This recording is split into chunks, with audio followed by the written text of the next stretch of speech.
I am following the investigation closely and will be observing the hearing by video from my office here in the building. A thorough determination and examination of the facts is owed to those who lost their lives in this terrible tragedy and to their loved ones who are grieving the unimaginable loss. I know that some of those folks are here today and will be with us throughout the next few days. Our hearts go out to you. I'm confident the lessons learned from this investigation will help ensure such a tragedy can never be repeated. Chair, that concludes my remarks, and my thanks again for the opportunity to explain my situation. Thank you, Member Chapman. And for those in the audience who may not be familiar, that's pretty standard. We all have different recusals that we come on board with, and so I appreciate that, Member Chapman, and we'll see you later. Member Graham, Member Inman, and I will comprise the Board of Inquiry for this investigative hearing. The notice for the hearing was published in the Federal Register on July 11th, 2025. I now recognize our hearing officer, Dr. Dan Bauer. Thank you, Chairwoman Hamady. Before we get started with today's meeting, please silence your electronic devices if you have not already done so. Restrooms are in the lobby to the left as you are exiting the boardroom. We will now share important safety information for those here in person. Please play the video.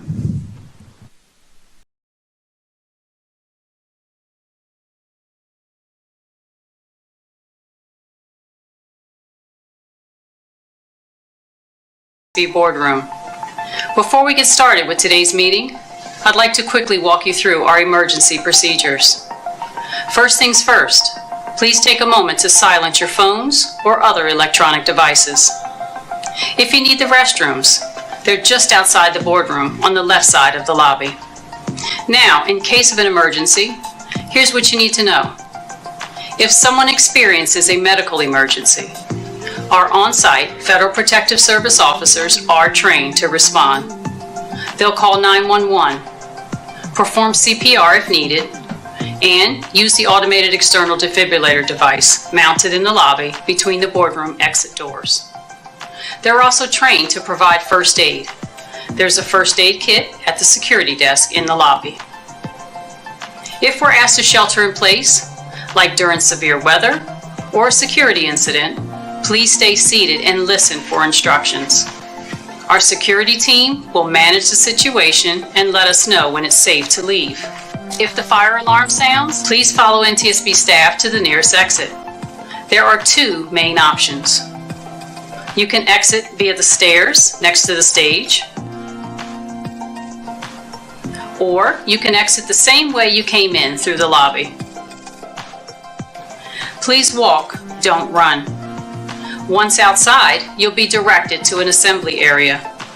Stay there until we're clear to come back inside.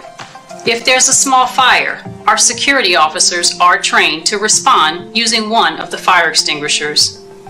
You'll find them in 3 locations: by the stairwells on either side of the stage at the front of the boardroom, mounted on the wall in the back of the boardroom, and near the security area in the lobby. For anyone who needs an accessible evacuation route, you can use the door to the left side of the lobby, which leads into the parking garage. From there, turn right and follow the walkway to the street level. NTSB staff will be available to assist anyone who needs help. And finally, safety is everyone's responsibility. If you see anything that seems off or concerning, please let a staff member or security officer know right away. Thank you for helping us maintain a safe and secure space.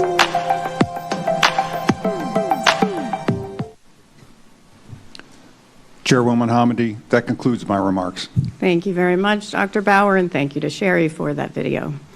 For those who may not be familiar with the National Transportation Safety Board, we're an independent federal agency that's charged by Congress with investigating every civil aviation accident in the United States and significant events in other modes of transportation. At the conclusion of our investigations, we issue a final report that's deliberated at a public meeting and includes factual information gathered in the course of that investigation analysis of that factual information, a set of findings, and a probable cause or causes. We also issue safety recommendations aimed at preventing recurrence of that accident or incident. The NTSB strives to identify and report accurately all relevant facts, conditions, and circumstances relating to each accident and incident we investigate. And when necessary, we hold investigative hearings. An investigative hearing allows the NTSB to gather sworn testimony from witnesses on issues identified by the investigative team for a specific event or systemic safety issues.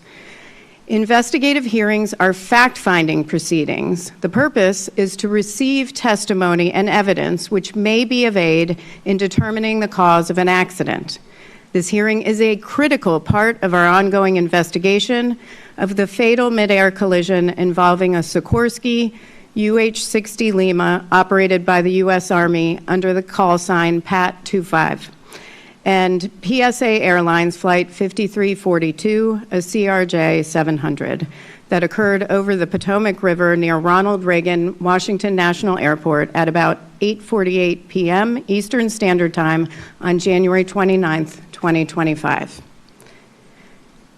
As a result of that collision, the 2 pilots, 2 flight attendants, and 60 passengers aboard the airplane and all 3 crew members aboard the helicopter were fatally injured. Both aircraft were destroyed by impact forces. I'd like to take a moment to address the families who lost loved ones in this tragedy. On behalf of the entire agency, we are so sorry for your loss. We wish we would have met you in different circumstances, but please know that we are working diligently to make sure we know what occurred, how it occurred, and to prevent it from ever happening again. On behalf of everyone at the NTSB, we also are providing a transportation disaster assistance team today to be here to provide support for each of you. Can our colleagues from TDA stand just to make sure you know where they are in the audience? If you need anything, please don't hesitate to call upon them. I also want to thank the American Red Cross for being here. Volunteer mental health clinicians from the Red Cross will be here for the duration of this hearing to provide emotional support for anyone attending. Again, please know that your loved ones are why we fight so hard for safety. They are why we are meeting here today for this investigative hearing. Thank you. I do also want to commend each of you for your remarkable selflessness. In the wake of a tragedy, you have courageously spoken out and advocated for important reforms to save lives and improve aviation safety. I hope the information that we uncover during this hearing will support your efforts. Among those who perished on January 29th were 3 brave and highly respected soldiers who dedicated their lives to defending our nation. To their families, I say, you made their service possible. Alongside our condolences, please accept our enduring gratitude on behalf of a grateful nation. The contributions of military families like yours, through your love, your support, and your resilience, cannot be overstated. I'd also like to acknowledge and honor the many active duty service members and military veterans here today, as well as their families. Thank you for your unwavering commitment to our nation. Each of us is forever in your debt. I specifically want to thank Colonel Matthew Parker. He was our party representative for the Army, and I appreciate your support. Finally, I also want to thank the first responders on behalf of the board. Over 90 organizations responded to the scene of this tragedy to support search and recovery efforts and assist us in our investigative work. Law enforcement, fire officials, dive teams, federal, state, and local agencies. We don't often talk about it, but they're human too. and what they experience can also be quite difficult. So thank you all for your public service, your dedication, and your heart. I'd now like to introduce the NTSB staff. Next to Dan in the front row, we have Mr. Bryce Banning, who's our investigator in charge, or IIC, of this investigation. Mr. Chihoon Shin, aerospace engineer for helicopters. Ms. Marie Moeller, mechanical engineer for vehicle performance. Mr. Sean Payne, branch chief for vehicle recorders division. And Mr. Michael Portman, aerospace engineer, recorder specialist. In the middle row, we have Mr. Brian Soper, lead aviation accident investigator, air traffic control. We have Ms. Sarah Lewis, aviation accident investigator, air traffic control. Dr. Catherine Wilson, senior human performance investigator. Dr. William Bramble, national resource specialist, human performance. Captain Rocky Stone, aviation accident investigator, air carrier operations, and Captain Van McKinney, aerospace engineer, helicopters. In the back row, we have Mr. Brian Fuchs, materials engineer who will operate the audio visuals, Mr. Anthony Lamb, transportation safety specialist who will operate the timer, Dr. Jana Price, transportation safety specialist, Dr. Lauren Groff, Chief Data Scientist, Mr. John Flynn, Aerospace Engineer, Systems, and Mr. Tim LeBaron, Director, Office of Aviation Safety. And behind me is Mr. Daniel Baranovsky, who will provide legal support. Now let's turn to the parties of the hearing. Thank you for all your cooperation with our investigation to date. Federal regulations guide how we designate parties to an NTSB investigative hearing. They are those persons and organizations whose participation in the hearing is deemed necessary in the public interest and whose special knowledge will contribute to the development of pertinent evidence. The parties to this hearing have been designated in accordance with these regulations and selected for their technical expertise in their respective fields. As I call the name of each party, I ask the designated spokesperson to identify themselves and then introduce others at their table. Please push the microphone button to talk and then push it again when finished. We'll start with the Airline Pilots Association. Good morning, and thank you, Madam Chair. I'm Captain Daniel Mullen, for the ALPA Party Coordinator and Spokesperson. With me today, Chris Heck, Captain Matt Gorshey, Shay Bohm, Captain Mike Palazzolo, and Captain Russell Page. Thank you. All right, thank you very much. And continuing in alphabetical order, Federal Aviation Administration. Thank you, Madam Chairwoman. I'm Todd Gentry with the manager of the FAA's Accident Investigation and Prevention Division. With me is my lead investigator and party coordinator, Patrick Lush. Beside him is our helicopter subject matter expert, Matt Rigsby, as well as our air certification helicopter expert, Andy Shaw, and my general counsel as well, as Chris Stevenson. Great. National Air Traffic Controllers Association. Thank you, FAA. Good morning, Chairwoman. John Murdoch with the National Air Traffic Controllers Association, Safety Chair. To my right is Karina Marinas, ASI investigator, Natalie Moffett, NACA employee, Seth Myers, Air Safety investigator, Cher Oxenberg, voluntary reporting representative, and Sandy Fulmer, Eastern Service Safety Area representative.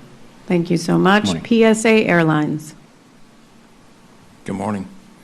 My name is Darren Hall. I'm the Vice President of Safety and Security and Development for PSA.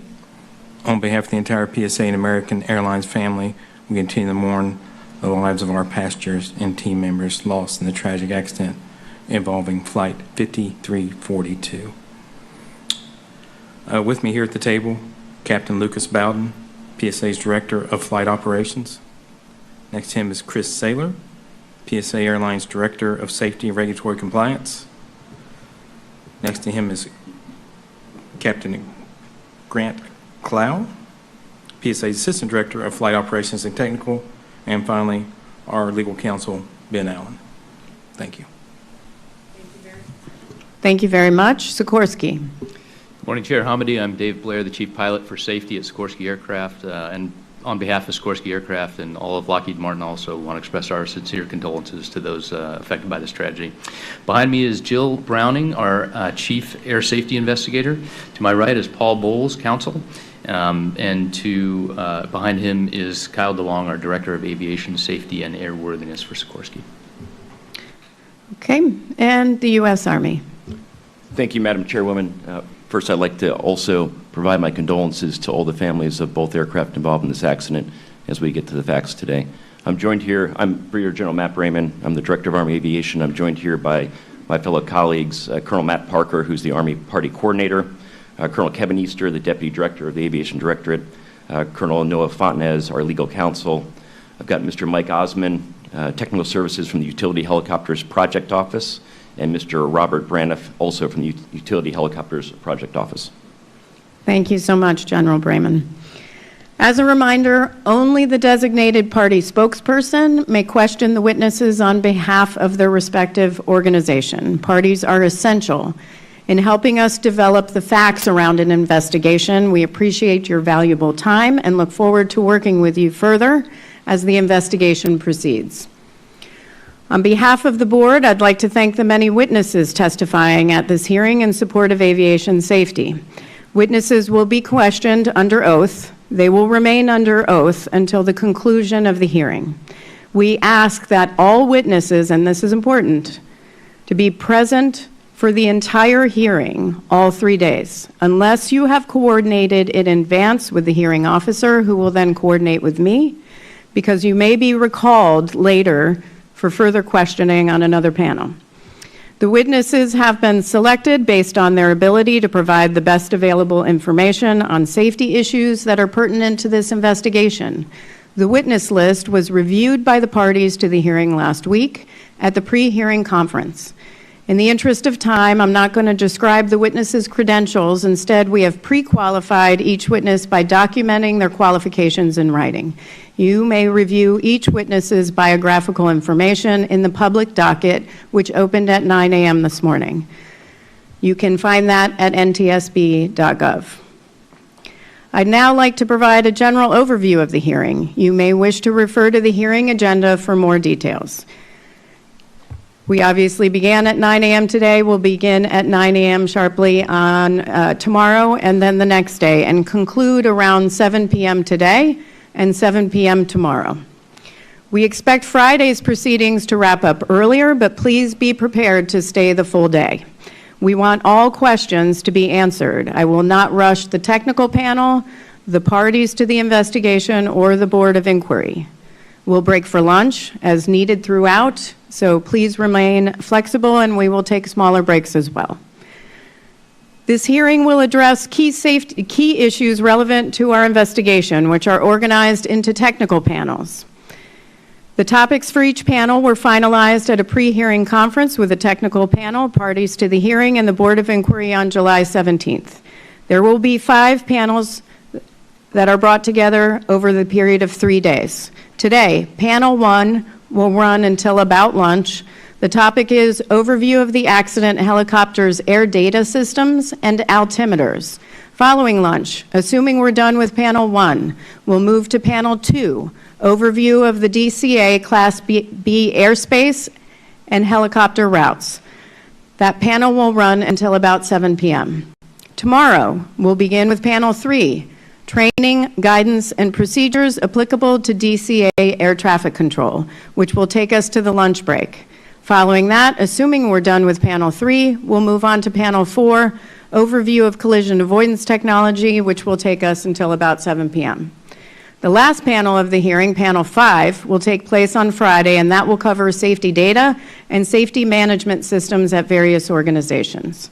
Again, please be prepared to stay that full day. We'll follow the same process for all panels. Dr. Bauer will introduce the topics to be addressed, as well as the technical panel members and witnesses. I'll swear in the witnesses, who will be questioned in the following order. First, by the NTSB technical panel. Next, by the parties to the hearing. And finally, by the Board of Inquiry. Parties will have designated time during each panel to question the witnesses. During party questions, I'll recognize each organization one by one, round-robin style. Each party will keep their questions to 5 minutes or less. We have a timer to help you stay on track. Given that there are 6 parties to the hearing, we should have time to accommodate 2 rounds of questions per party. That goes for all panels. I'll make all rulings on the admissibility of exhibits, appropriateness of questions, and pertinence of proffered testimony. If a party spokesperson objects to any question asked during the hearing or wishes to discuss the admissibility of an exhibit or the pertinence of proffered testimony, please raise your hand and wait to be recognized by me. A word about conduct. This is not an adversarial hearing. The board does not permit cross-examination of witnesses in the legal sense, nor do we permit questions related to fault, outside litigation, or legal liability in general. Such questions are not relevant to the fact-finding purposes of an investigative hearing conducted by the NTSB or our statutory mission. This does not mean difficult questions won't be asked.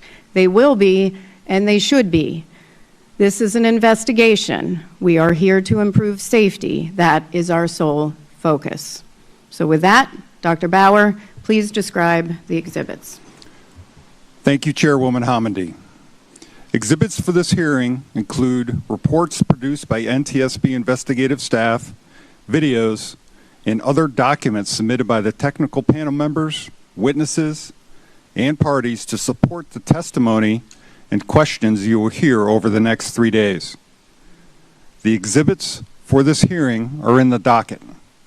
The docket number is SA-544. That's Sierra Alpha 544. The NTSB is authorized by statute to disclose information to carry out its mission, but we protect confidentiality and proprietary information to the extent possible. As such, the exhibits contain redactions. These are the results of negotiations between the parties and the NTSB regarding the disclosure of information claimed to be personally identifiable, security sensitive, or proprietary in nature. Though redacted, the exhibits contain sufficient information so that members of the public can refer to them during the hearing and throughout the NTSB investigation. The exhibits entered into the record in any presentations, along with other records of the investigation, become part of the NTSB public docket and are available via the NTSB website, ntsb.gov. The public docket opened this morning. Party spokespersons and witnesses have been provided electronic copies of the public docket containing the exhibits identified above. The docket is located on the investigation page, which you can access in one of 2 ways: by visiting ntsb.gov, or if you've joined us in person, you can scan the QR code on the hearing agenda. On the investigation page, you will find the link to the public docket on the right-hand side, just below the map. A transcript of the testimony taken during the hearing will be prepared and entered into the docket as soon as possible. In addition, Mr. Baranovsky will keep a list of any documents admitted during the hearing that are not currently exhibits in the NTSB public docket. These documents will be submitted after the hearing and entered into the docket. As a reminder, if a party to the hearing has a new exhibit to propose in accordance with 49 CFR section 845.9, it will not be admitted unless the chairwoman determines that a good cause has been shown. While parties do not participate in the analysis of evidence, parties can submit written comments for our consideration. This is where parties can state their views, for the record, such as the potential conclusions that may be drawn. We strongly encourage the parties to submit written comments, which are beneficial to our analysis. Our regulations provide 2 separate opportunities to do so. First, parties may submit comments on the hearing. Per 49 CFR Section 845.13, following the investigative hearing, any party to the hearing may submit proposed findings to be drawn from the testimony and exhibits, a probable cause, and proposed safety recommendations designed to prevent future accidents or incidents. The proposals shall be submitted within the time specified by the investigative hearing officer at the close of the hearing and shall be made part of the public docket. Parties to the investigative hearing shall serve copies of their proposals on all other parties to the hearing.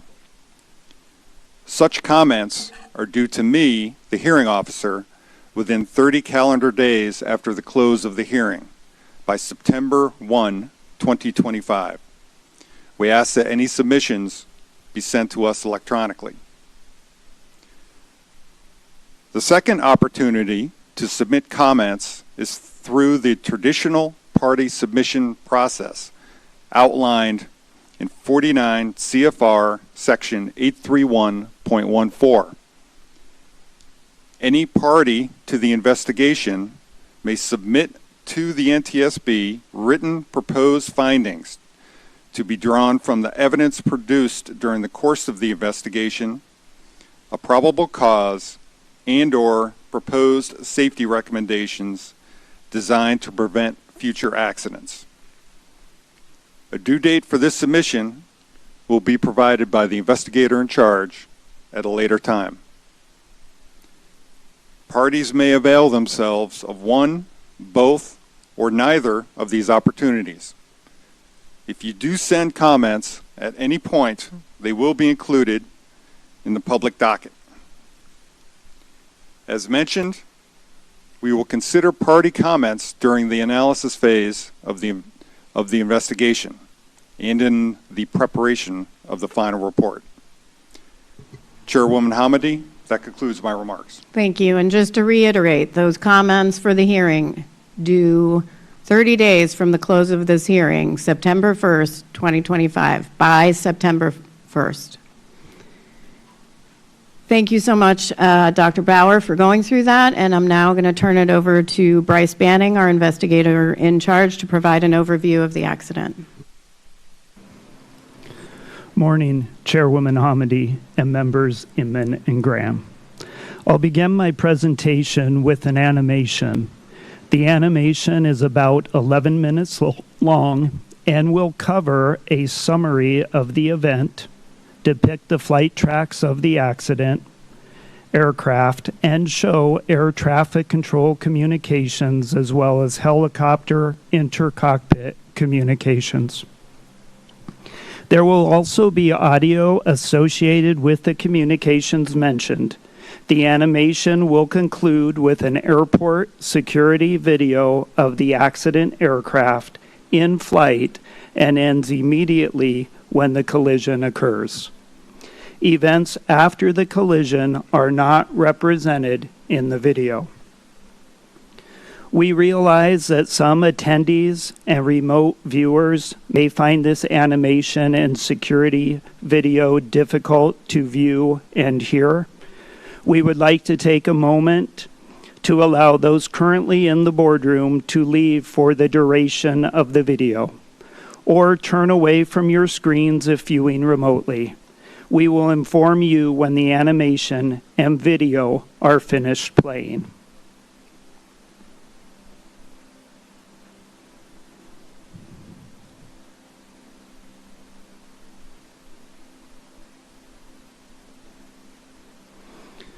We will begin the animation now.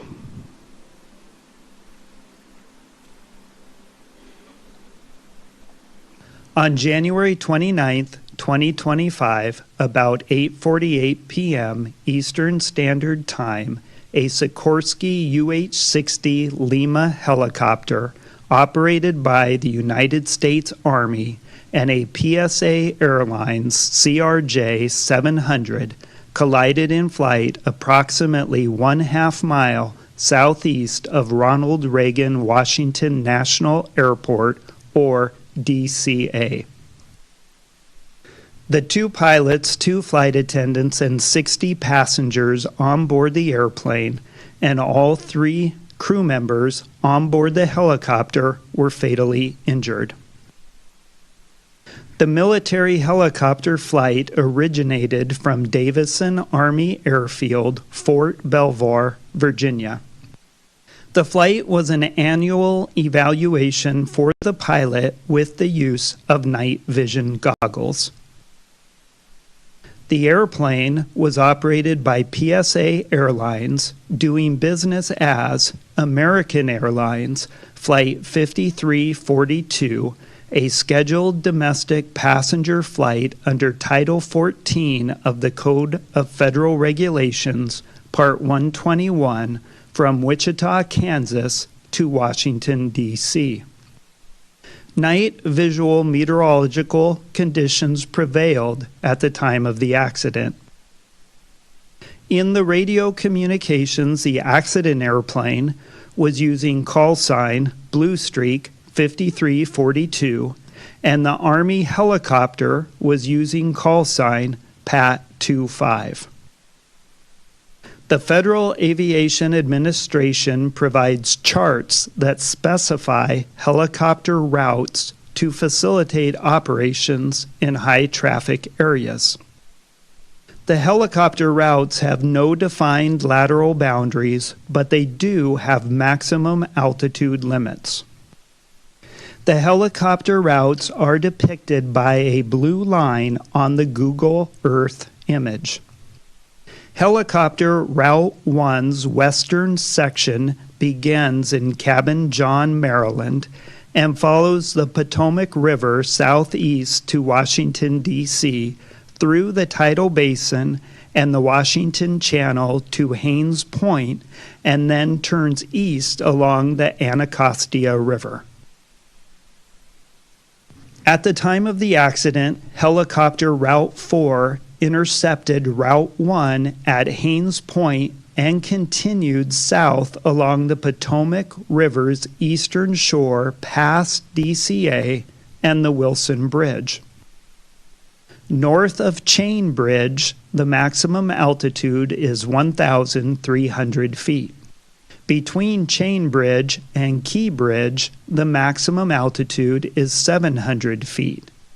Between Key Bridge and Memorial Bridge, the maximum altitude is 300 feet, and south of Memorial Bridge to the Wilson Bridge, the maximum altitude is 200 feet. At 8:33 p.m., 15 minutes before the collision, Pat 25 requested permission to travel from Cabin John along Helicopter Route 1 to Helicopter Route 4 to Davison Army Airfield. The DCA local controller approved the request. 25 is looking for Captain John, Route 1, Route 4 to Davison. 25 approved. There was no communication between Pat 25 and the DCA local controller for 12 minutes. At 8:39 p.m., 9 minutes before the collision, Flight 5342 was cleared for the Mount Vernon Visual Runway 1 approach to DCA by Potomac Terminal Radar Approach Control. Select in-cockpit communications between the instructor and the pilot in Pat 25, primarily about altitude, will be shown on a black background in the animation. At 8:43 p.m., 5 minutes before the collision, Flight 5342 was handed off to the DCA Tower Local Controller. The local controller asked the crew of Flight 5342 if they could switch their approach from runway 1 to runway 33. Blue Sheep 5342, Washington Tower, 1 star 32017, gust 25. Can you take runway 33? The crew accepted the change and they were cleared to land on runway 33. This magnified satellite photograph shows the locations of runway 1 and runway 33 at DCA. Yeah, we can do 33 for Blue Sheep 5342. Blue Sheep 5342 at the Wilson Bridge, change the start for runway 33, runway 33.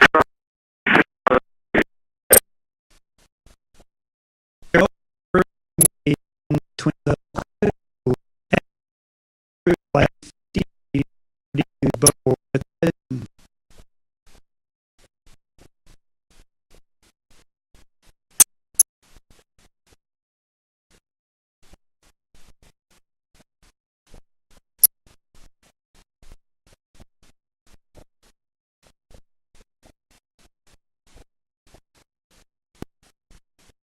the following animation shows the positions and altitudes of the accident aircraft for the final 3 minutes before the collision. An altitude profile view of the two accident aircraft is also displayed. Audio of the air traffic control communications will be played during the animation. The local controller was operating on 2 channels. While all aircraft could hear the local controller, helicopter crews could only hear radio transmissions from other helicopters, and airplane crews could only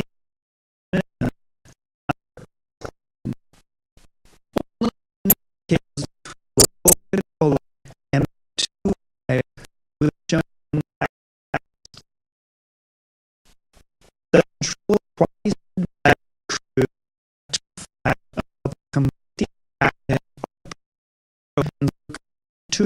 crew both time crew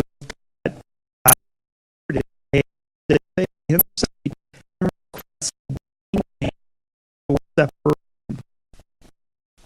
control crew the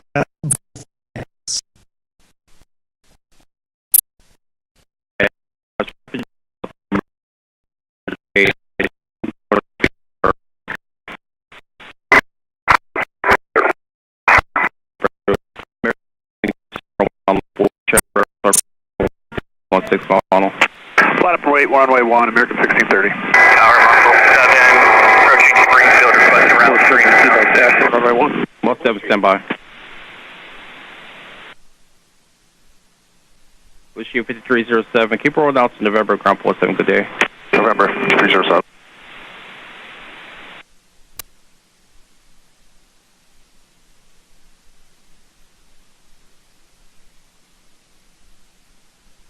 National Tower, good evening, Air Care 1 with you, single medevac. American 1630, 1 star 32014, gust 25, traffic 2 mile low base, runway 33, no delay, runway 1 clear for immediate takeoff. Number 1, cleared for takeoff, American 1630. Muscle 7, 0 request. And Muscle 7 request route 3 to zone 6. Muscle 7, you say route 3 to zone 6? Hey, sir, Muscle 7 approved.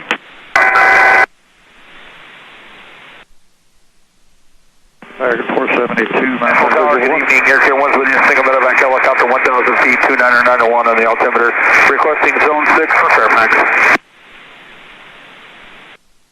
Medevac Air Care 1, Washington Tower, National Altimeter 29990, approved to Washington class, Robert Space Portland, insured at Fairfax.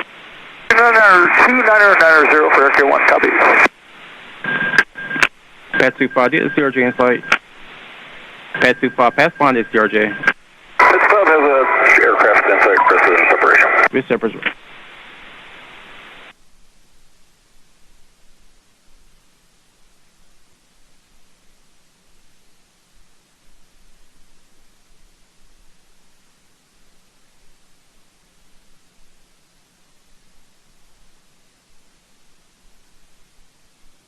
The following video shows the airplane and helicopter leading up to the point of collision.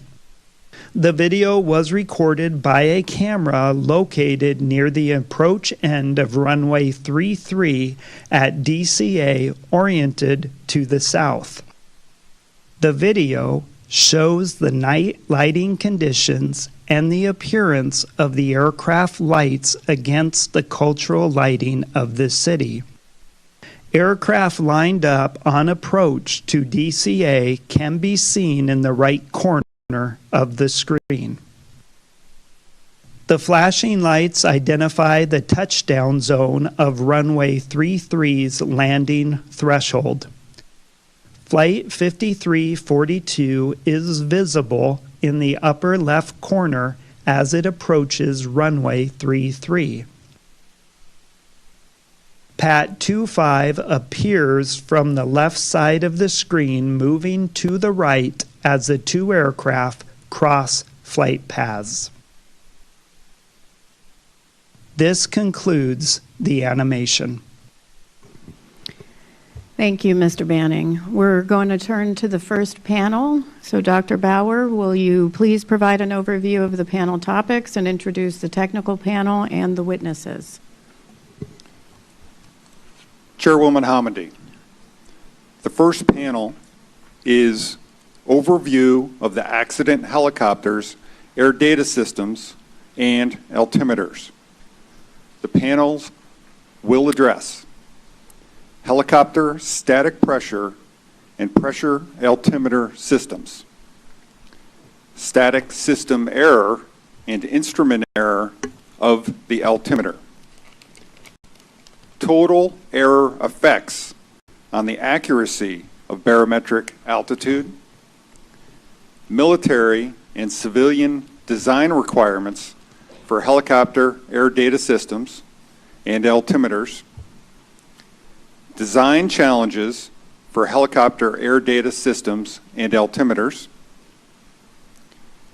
helicopter altimeter accuracy, standards, checks, and verification, and how accuracy of parametric data is verified and maintained for both civil and military flight data recorders. The NTSB technical panel, starting on my right, is composed of Mr. Chihoon Shin, aerospace engineer, helicopters, Ms. Marie Moeller, mechanical engineer, vehicle performance, Mr. Sean Payne, branch chief, vehicle recorder division, and Mr. Michael Portman, aerospace engineer, recorder specialist. Witnesses for panel 1 are composed of the following individuals, starting from my left, nearest the board members. Mr. Dan Cooper, Senior Technical Fellow for Avionics, Systems Integration and Test with Sikorsky. Mr. Lance Gant, Chief Scientist and Technical Advisor for Rotorcraft with the Federal Aviation Administration. Chief Warrant Officer Kylene Lewis, Department of Evaluation and Standardization with the U.S. Army. Mr. Steve Bradham, Chief Airworthiness Engineer with the U.S. Army. And Mr. Scott Rosengren, the UH-60 Chief Engineer with the U.S. Army. Chairwoman Hamady, these witnesses have been pre-qualified and their respective experience and qualifications appear in the docket as exhibits. Thank you, Dr. Bauer. Will the witnesses please stand? Please raise your right hand and answer by saying, "I do." Do you swear or affirm that the testimony you will give in this hearing will be the truth? Thank you. You may be seated. As a reminder to the witnesses, you'll remain under oath until the conclusion of the hearing. We ask, and this is very important, we ask that you answer questions factually. Please avoid analysis or any speculation. If there's a question about the question, if it leads to speculation or you think it might, just direct the question to me and I'll make sure to clarify. Also, I'm going to ask our staff, we've already talked, but just a reminder, and then also the witnesses, please do not use acronyms. We all use it frequently, but there are a lot of people, both in the audience and watching virtually, who don't know what those acronyms mean. So we want to make sure that they can follow along. So please try. I know it'll happen, of course, but if we can try and do our best, I think that would be much appreciated. Finally, you have microphones ahead of you, so just push the microphone button to talk and push it again when you're finished. Thank you so much for being here, and I'll turn it over to Mr. Shin. Good morning. We will begin panel 1 of this investigative hearing with a presentation from myself and Ms. Moeller. The purpose of this panel is to discuss the air data system and altimeters on the UH-60L Black Hawk helicopter. Investigators identified discrepancies related to the accident helicopter's altitude, leading to additional investigative work to determine the validity of the altitude information displayed to UH-60L pilots and the altitude data recorded by the helicopter's Flight Data Recorder, or FDR. To begin, it's important to start with some definitions of altitude, which is an aircraft's height above some reference point. In this image, there's an example of 2 different ways that altitude can be measured: above mean sea level and above ground level. We will discuss pressure altitude, which is then corrected to height above mean sea level, and radio altitude, which is measured by bouncing radio waves off a surface below the aircraft to determine its height above ground. A third type of altitude, GPS geometric altitude, will also be referenced. Generally, atmospheric pressure decreases with increased altitude. The air is thinner on top of Mount Everest compared to near sea level, such as Washington, D.C. The International Standard Atmosphere Model, or ISA model, defines an altitude for a baseline pressure of 29.92 inches of mercury at sea level. If you measure the static air pressure around an aircraft, it can be compared to the ISA model to determine how high the aircraft is.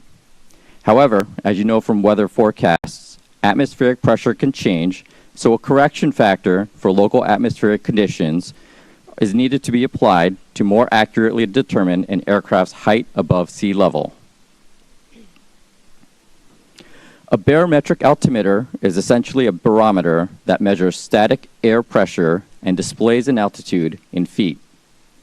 The image on the right shows a UH-60L barometric altimeter. Local atmospheric conditions that necessitate a correction factor can be applied to the altimeter using a barometric adjustment knob. This local altimeter setting corrects the ambient pressure altitude to the helicopter's altitude above mean sea level. The barometric setting for the altimeter is shown on a 4-digit counter in the altimeter setting window, also known as the Colesman window. Local altimeter settings are broadcast on Automatic Terminal Information Service, or ATIS, and by Air Traffic Control, or ATC. Multiple cockpit instruments, including the barometric altimeter, measure static air pressure surrounding an aircraft as part of their function. Static ports supply static air pressure to these instruments via a series of tubes. Static ports can be located on the fuselage as shown in the yellow arrows in this image. Static ports can also be incorporated into a pitot tube, which is called a pitot-static probe. The UH-60L helicopter, as shown in the image on the right, has 2 pitot-static probes that are located on the left and right sides of the cockpit roof, immediately aft of the cockpit doors. The UH-60L helicopter has two independent static systems, identified as Static 1 and Static 2. Each pitot-static probe has one port for its pitot system, 2 ports for its Static 1 system, and 2 ports for its Static 2 system. The right pilot's barometric altimeter uses static air pressure from the Static 1 system, while the left pilot's barometric altimeter uses static air pressure from the Static 2 system. The simplified diagram on the right shows how the Static 1 system supplies static air pressure to the right pilot's barometric altimeter. An air data transducer also uses static air pressure supplied by the Static 1 system. Outputs from the air data transducer are used by multiple helicopter systems. One of these systems is the remote data concentrator, which receives uncorrected pressure altitude data and supplies that data to the Integrated Vehicle Health Monitoring System, or IVHMS, which includes the Helicopter Flight Data Recorder, or FDR. Next, Ms. Moeller will discuss the pressure altitude data from the Black Hawk's FDR that was analyzed for this investigation. With that explanation of pressure altitude and barometric altimeters, I'm now going to discuss the altitudes recorded by the accident helicopter. This plot shows the FDR recorded pressure altitude in blue for a portion of the flight. The blue dotted line is the pressure altitude corrected for the local altimeter setting. The red line is what we determined to be the actual height above sea level of the helicopter based on radio altitude and terrain, which will be discussed further in the next slide. The Army crew was trained to fly the helicopter routes around DCA using the barometric altimeter. The triangles show 3 pilot altitude callouts recorded on the CVR during this portion of flight. Altitude callouts show altitude understanding by the crew. To explain how we determined the helicopter's actual height above sea level, I'm going to start by walking through the altitudes recorded by the accident airplane. The CRJ recorded 3 types of altitude measurements: pressure, radio, and geometric. As discussed at the beginning of the presentation, radio altitude is measured by bouncing radio waves off the terrain below an aircraft, and geometric altitude is determined by GPS satellite triangulation. These 3 types of altitude are shown in this plot as recorded. Like pressure altitude, radio and geometric altitudes must be corrected for local effects. When these 3 independently measured altitudes were corrected for local conditions, they showed good agreement by being within 10 to 20 feet of each other, confirming they were reliable measurements of the airplane's height above sea level. After some additional checks at known ground locations, the CRJ's altitude was considered well validated.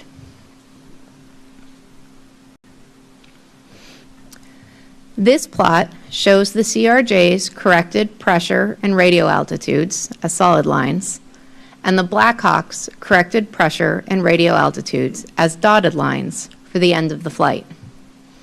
The Black Hawk was not broadcasting to ADSB, so no geometric altitude was available for comparison.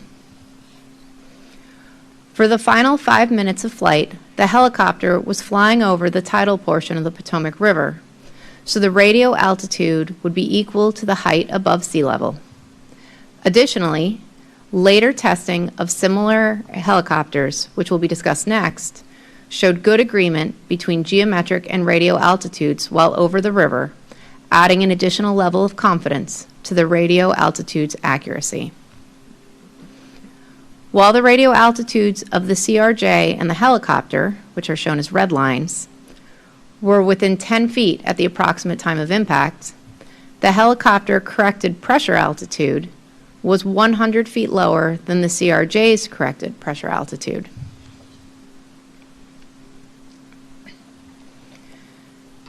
This picture shows the instrument panel of a UH-60L.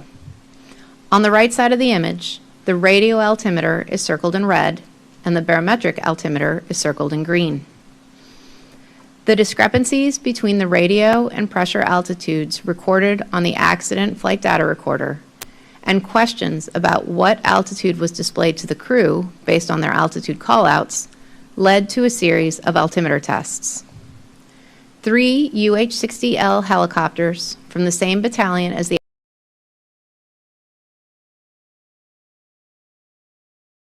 the instrument panel. After the flight, the data recorders for each helicopter were downloaded for comparison to the in-cockpit instrumentation videos. This led the lead helicopter was broadcasting to NTSB, so geometric altitude for that aircraft was also recorded. The altimeter testing found that on the ground, before the engines were started, the barometric altimeters of all 3 helicopters were within 20 to 45 feet of the field elevation, which would be considered within tolerance. Once the main rotor was producing enough lift to